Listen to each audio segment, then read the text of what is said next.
What's going on YouTube? Way Too Idiotic coming at you today with a video on the Ebola virus.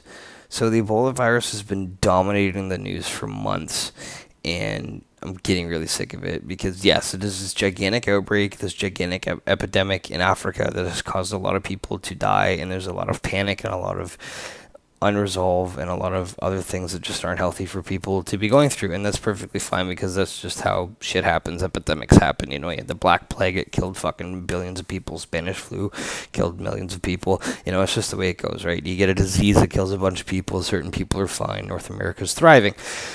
So we'll get into this a little further.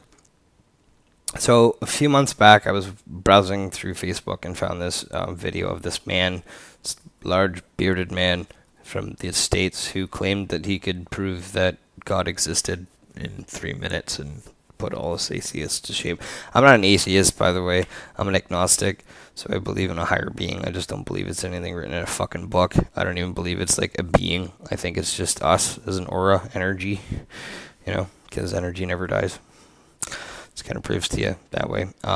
So we're not going to get into that today. That's another time. He created that video, and I disagreed with it highly. And then he put up this other one today, and he has sat there, and this is exactly what he said. The U.S. government created the Ebola virus in 2007. So I kind of took that, and I was like, wait a minute. No, there's been recorded cases way before 2007, right? Am I wrong? So I decided to do a little research. And this is what I found. So, he's not completely wrong. And I will read where he's not completely wrong, and then I will stump him and trump him, and we'll get the proper information out. The U.S. Center for Disease Control owns a patent on a particular strain of Ebola known as Ebobun. So, Ebobun. This patent number is Charlie Alpha 2741523 Alpha 1, and it was awarded in 2010. Now, this particular strain of Ebola is actually used for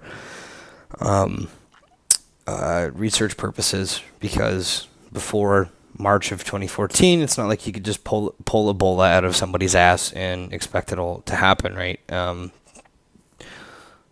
Like, the largest recording of the Ebola virus was in June to November of 2012 in the Congo. 36 people are infected, 13 people died.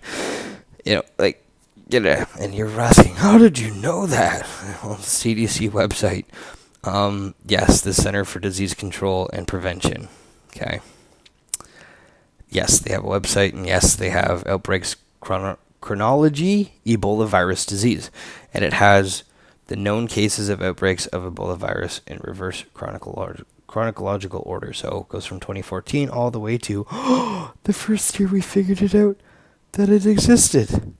In 1976, in the Congo, the Ebola virus outbroke, infecting 318 people and killing 280 people, an 88% death rate.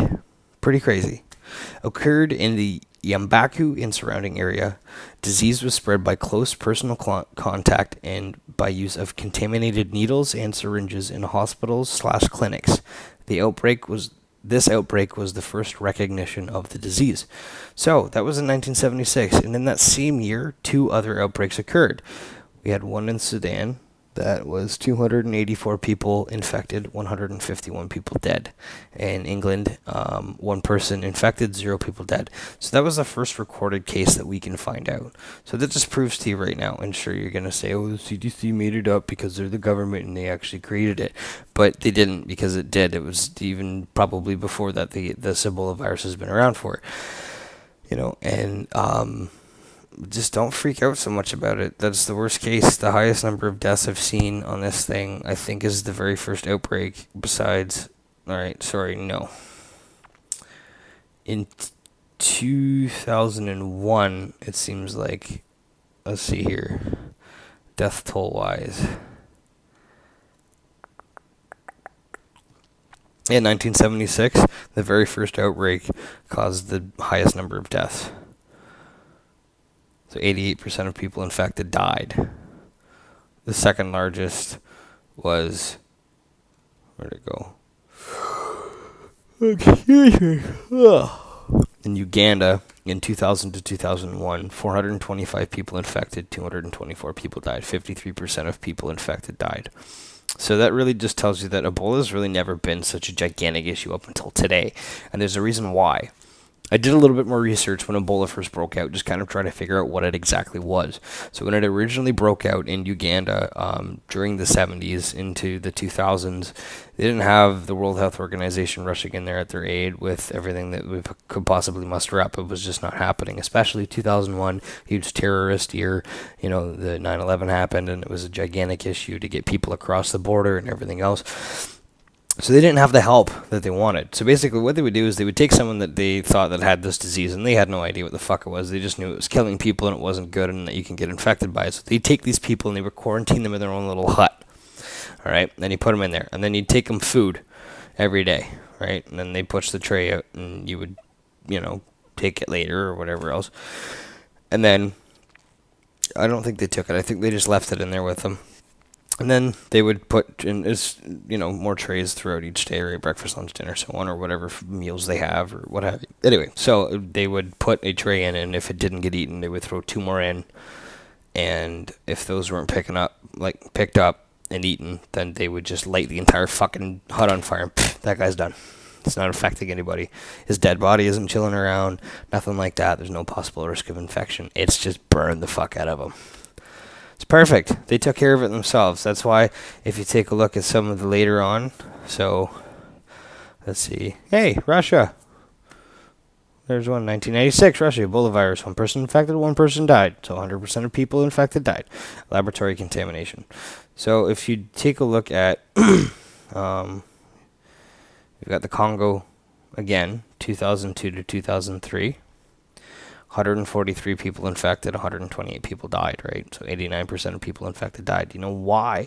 Because those 128 people, they stuffed them in a fucking tent and they left them there. And that just happens, right? And that was a great way to get rid of it. So really, Ebola isn't as bad as people always make it out to be. Yes, if you contract it, it is a shitty disease. It is a shitty thing to have. Take your preventative measures if you're really that scared. Don't run around spreading false information to people and making people more scared than they already are.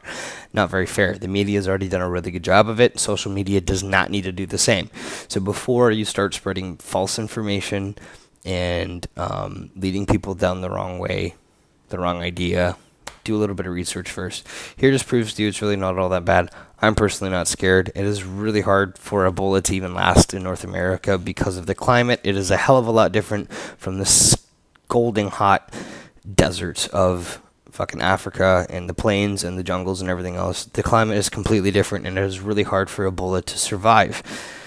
Now, if you do feel that you do have Ebola-like symptoms, go to a hospital and quarantine yourself. Don't think you're some pussy, because here's the thing. You don't want to be patient zero. You don't want to be the one person that creates an epidemic. You want to be that person that was smart about it, that called an ambulance, told them that you had Ebola-like symptoms. You get your fucking ass in a hospital, and you get your wife and your children to stay in fucking quarantine for 21 goddamn days and them not leave the fucking house. Because this is the biggest issue lately with people with symptoms. They're just buggering off. A fucking nurse who dealt with an Ebola patient who contracted it herself was flying on a fucking plane. You're dumb. You come into contact with that shit, 21 days mandatory in quarantine, and I believe it should be in lockdown at a hospital, period. You were given your food, people are taking preventative measures, and that's just the way it goes. If you don't fucking like it, don't be a nurse who deals with Ebola patients. That's just it. So now half these people got to go into quarantine for 21 days just to make sure they're okay before they can do anything else with their life. And that's kind of a shitty deal, because one person, a nurse of all things, people who are supposed to be there to fucking help us, fucked up. So that's all I've got to say today, guys. Once again, before you start blabbing, do your research, especially if it involves something as scary as this. I'll leave the link to the CDC website for you guys to check out in the description below, and everything will be A-okay. Alrighty, so that's all the time I have. You guys take it easy, and I will see you in the next one.